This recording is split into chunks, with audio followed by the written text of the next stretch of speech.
1985, on a hot August night, I was home, I was alone, and as my good friend the late Harry Chapin so eloquently wrote, I am more than a little bit horny. Now I understand there are numerous solutions to this predicament, and while I would normally have the answer in hand, on that particular night I wanted there to be someone else in the room with me when the problem was solved. I pointed my 1979 canary yellow Ford Pinto to the area of town where the girls of the evening ply their trade. Around the corner to Shiawassee Street, I see a familiar face, Karen, street name Mouse. She's in negotiation with another driver, but she spots my car and she motions for me to pull over and wait. I'm sure she was thinking that if this transaction fell through, she would have a backup plan. As I'm sitting waiting, watching to my left, I'm suddenly aware that my passenger door opens and someone gets in my car. I look back to my right, and now sitting in my front seat is the most incredibly beautiful 20-something dark-skinned girl. Are you going out? She asks. Are you going out? That's kind of the code talk on the street. Yeah, I say, I'm going out. She looks, cocks her head, squints her eye, and says, are you a cop? Hell no, I reply. Are you? With this, she lifts her shirt, she uncups her left breast from her bra, and she says, touch me. Touch me here, because if you're a cop, you're not supposed to touch. Well, you don't have to ask me twice. I caress her breast, and with this, she reaches over and puts a hand down between my legs. Ooh, you're no cop, she says. We drive off. She says she has a room at a little no-tell motel on the north end of town. I'm familiar with the area. We discuss activities and prices, and we settle on simple oral sex for $20. And don't get excited, guys. This was 1985. She extends a hand and she says, my name is Angel. Well, I'm sure that's just a street name, but it's nice to meet you, Angel. We arrive at the motel. We go inside. She locks the door. The first thing I have to do, of course, is go to the bathroom. I don't have to go to the bathroom, but I have to go in the bathroom just to make sure there's not some big dumb guy hiding in the shower stall going to jump out, beat my ass, steal my money and my car, but we're alone. I emerge from the bathroom. She walks over and puts her arms around my neck and says, I know we talked about what you wanted to do, but I won't charge you anymore. I just really need to get laid tonight. Is that okay? Well, again, you don't have to ask me twice. Now we are undressing each other and tickling and cajoling. It's a very interpersonal relationship here. It's not the cold mechanical sex one would normally associate with this sort of arrangement. Now we're in bed and the foreplay is very long and very deliberate.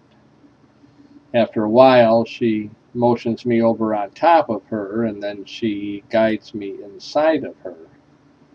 She understands that in this position I am in every sense a stranger in a strange land. So she starts showing me around the place and giving me directions. A little higher. A little lower. Yeah, right there. A little faster. A little slower. Yeah, right there, like that. Yeah, right there, like that. Like that. And it builds and builds and builds until we collapse in each other's arms in a thunderous climax. I lay there for several moments, then I roll to my side, bringing her with me. We gaze into each other's eyes, and after several minutes, she draws a deep breath and says, God, I needed that. Well, I needed that too. We get dressed and we get back in the car. We're heading back into town. She asks if I'll take her to where she's staying. She doesn't want to go back to the streets. Now my needs have been met, so I ride in on my white horse. I say, Angel, really, I mean, you are so beautiful and you are so articulate and educated. Why do you do this? She says, honey, it's all about books and tuition. Classes start in 2 weeks. I'm thinking, a college girl? Wow, that's something. So as we drive on, I say, now, I don't know how you run your personal thing here, but Is there any chance I could see you again? She smiles and says, I was so hoping you'd ask. So we set it up for the following Saturday night, dark 30, same hotel room. She'll be waiting for me. And then she gives me more directions. Turn here, go straight here, make the bend, take a left, stop the car. We are now stopped outside of a 3-story sorority house. She gives me a kiss and says, thank you, I'll see you Saturday night. She gets out, she bounds up the sidewalk, key in the door, disappears behind it. A sorority girl? This just keeps getting better.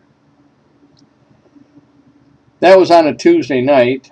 I thought about her all day on Wednesday. I thought about her all day on Thursday. I thought about her all day on Friday.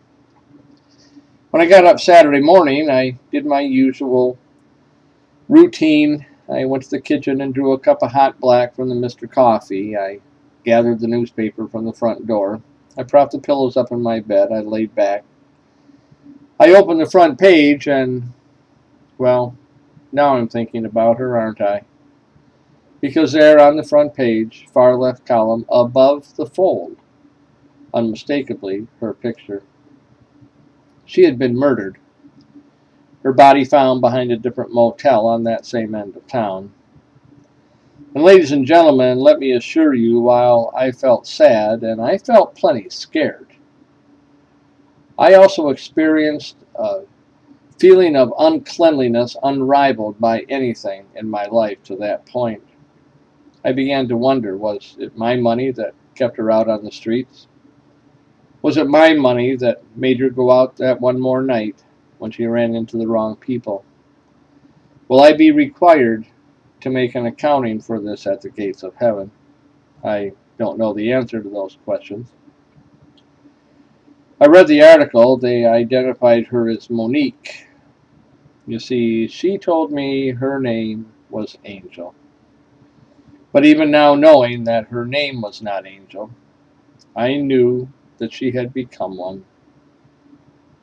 May God bless you, Angel, and may He hold you always in the hollow of His hand. Thank you.